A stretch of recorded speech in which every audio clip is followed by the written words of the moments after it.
I recently saw this video where a truck is transporting what looks to be like blocks of styrofoam, and somehow it catches on fire. So they frantically untie the styrofoam, but you can see that there is some delay in trying to get it undone. And so here's a knot that you can use, a whole system that's quicker than what you see in the video. This knot is pretty slick. You can set it up fairly quickly.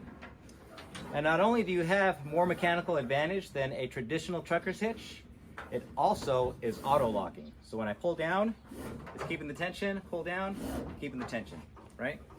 Now I'll lock it off with those time-honored half hitches, take my loop, set it up for my emergency release, and if I need to set my trash can free, again, pull on this knot.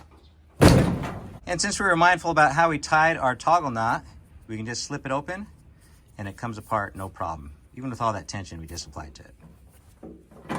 Start by giving yourself some room, and then we're going to form a bite and wrap this bite, not with the free end, but with the standing end, okay? I'll go once, and then I'll cross over to start going downwards, twice, 3 times, okay? Now I'll take my free end, I'll thread it through the loop, okay? And I'll collapse everything down from both sides, okay? There's my anchor loop. I'm gonna do that same thing, but I'm gonna include my D-ring shackle for my anchor. Thread through my shackle, create my bite, wrap once, twice, 3 times. Make sure I pull that barrel tight around the rope, and then I'll slip right through that upper loop. Pull everything tight. There we go. Throw my rope over the trash can, and then right in the corner is where I'll tie my toggle knot. Okay, here's that same corner. It's gonna be similar to our anchor knot. Create that bite. Then I'm gonna give myself my handle, which is down below. I'll wrap once, twice, 3 times, pull that barrel tight around, and now I'll take my lower loop, thread it through my upper loop. There we go, pull everything tight. All right, this'll do. With the rope coming off of my trash can, I'll create another bite and thread it through my D-ring shackle. There we go. The rope that can still slide is on top. In my right hand is a loop that I threaded through my D-ring shackle. What I'll do is reach through, grab onto the line, and then I'll pull it up to create a little shelf. This will be for my mechanical advantage. The side I'm going to tension, I'm just going to add it to that shelf, okay? We want to pull up so our loops are closer to our toggle knot. And then this same loop is going to go on top of our toggle knot. Hold that up as you add tension. You want to make sure everything is directly behind the knot. If you need to, just adjust it so that it's well seated, okay? Now as I pull on my tension, the other loop will sit on top and it'll lock everything in place. Here it is. This is my tension side. You can see that this loop is going to catch over the top. I'll pull, pull, pull, stays in place. Pull, pull, pull, stays in place. And then to finish it off, I'll take my rope, I'll go around the back and then pull it down to create a half hitch. I'll pull that through to lock it off. I'll do that one more time just for good measure. To set up the emergency release, I'll take this loop and I'll tuck it between these 2 strands. And when I pull it, this upper loop will fall off our toggle and set everything free. All right, here it is. I'll take this, pull, pull, pull. It falls through. This is the same loop that just came off, and watch what happens to it. As I keep pulling on the loop, it slips through the 2 half hitches we did, and then it comes off of the shackle.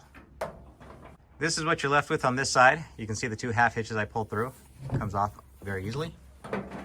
And then over here to release, I'll just pull on this loop to give myself some relief on that tension. Unthread everything. On this side, I can just pull the quick release free. And since we're here, I'm going to show you the knot that I think they used originally. I'll take the end of my rope and go through my D-ring shackle, thread it all the way through. We're tied into our secondary anchor point. I'll take my rope and place it on top. Now I'll grab this side and I'll pull it up and I create that shelf for the mechanical advantage. Now I just need to anchor this loop to this side of my rope. And to do that, I'll give it an ignition twist to create that turn, throw it on top, do that again, and throw it on top. There we go. From here, I can just pull on my rope, create that mechanical advantage tie down, hold it in place so it doesn't slip out, and then tie it off with a couple half hitches. And if you watch the video, this is what they're struggling with as they're trying to get it undone in a panic.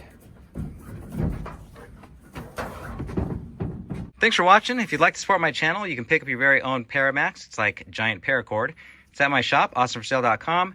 You can also pick up some unreasonable shackles. Let me show you how those work. Instead of threading through, I'm just going to hook onto my shackle. There we go. And these are stainless steel. I leave them in my truck bed all year long.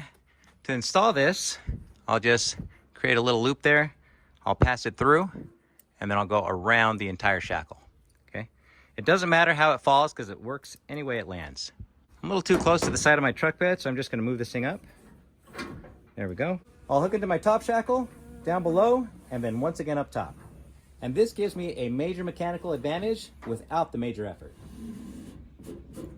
Okay? From here, I'll just tie it off.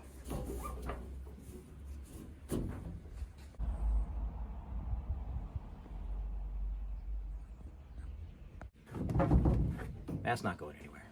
That's not going anywhere. We're going to do this in paracord. For this side, we're not going to use the original knot that you saw me tie, and that's only because once we do tie it, if we leave it too long, we'll end up too far in the middle. So this one, I'm just going to use an anchor bend. I'm just going to go through my anchor point, go through again. Okay, I'll go around my standing side and pass it underneath the turns that I created. There we go. That'll be just fine.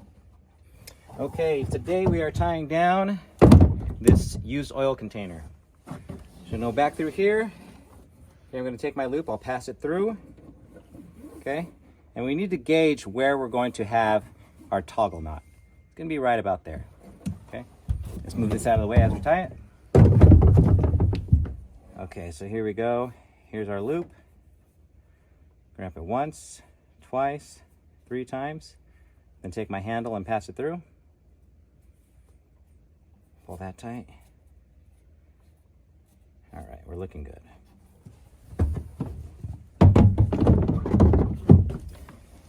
Okay, through our secondary anchor point, we'll grab onto the line, we'll add our tension line to the shelf, and then bring this over top. Give me some room. There we go. All right, let's pull this all tight. Make sure we're well seated. All right, now we'll tie this off. All right, it's looking pretty good. Then we'll pass this through here. Okay, and that's good. When we're ready to go. All right. Now in reality, we'd set it up from this side so that when we need it, we would just pull it free, and then we would take it out from over here.